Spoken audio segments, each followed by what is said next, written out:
Bo'lay desang mustaqil, xonadonni ekta qil. Mana bugungi manzilimiz Gulbog' mahallasida 17 sotixli hovli uyni obzorga kelganmiz. Qanunda birgalikda ko'ramiz.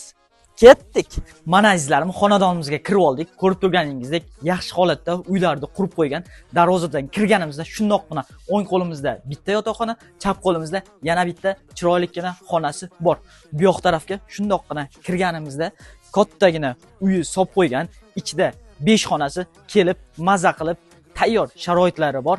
Kelib, maza qilib yashaydigan joy. Undan o'tganimizda bu yoqda mana ko'rib turganingizdek basseynlarni qo'yib qo'ygan.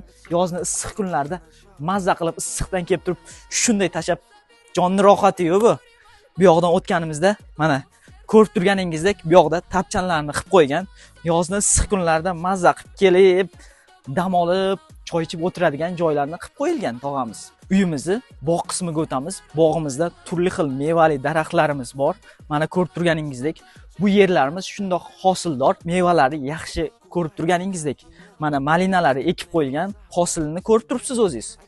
Bu uyimizni suvdan, svetdan, gazdan umuman muammolari yo'q.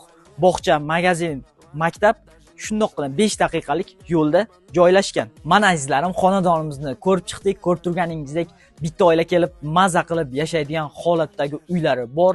Bu yoqda chorvachilik bilan, quyon bilan shug'ullanaman degan birodarlarimiz bo'lsa, bemalol shug'ullanib, parrandachilik, chorvachilik bilan shug'ullansa bo'ladi. Bu uyni egalari narxini 53 ming deb baholadi. Pastda raqamlar qoldiramiz. To'liqroq ma'lumot olish uchun aloqaga chiqingizlar. Aytganday, bundan keyingi video sizni sotilayotgan uyingiz bo'lishi mumkin. Bizga aloqaga chiqing. Sizga sotishga yordam beramiz.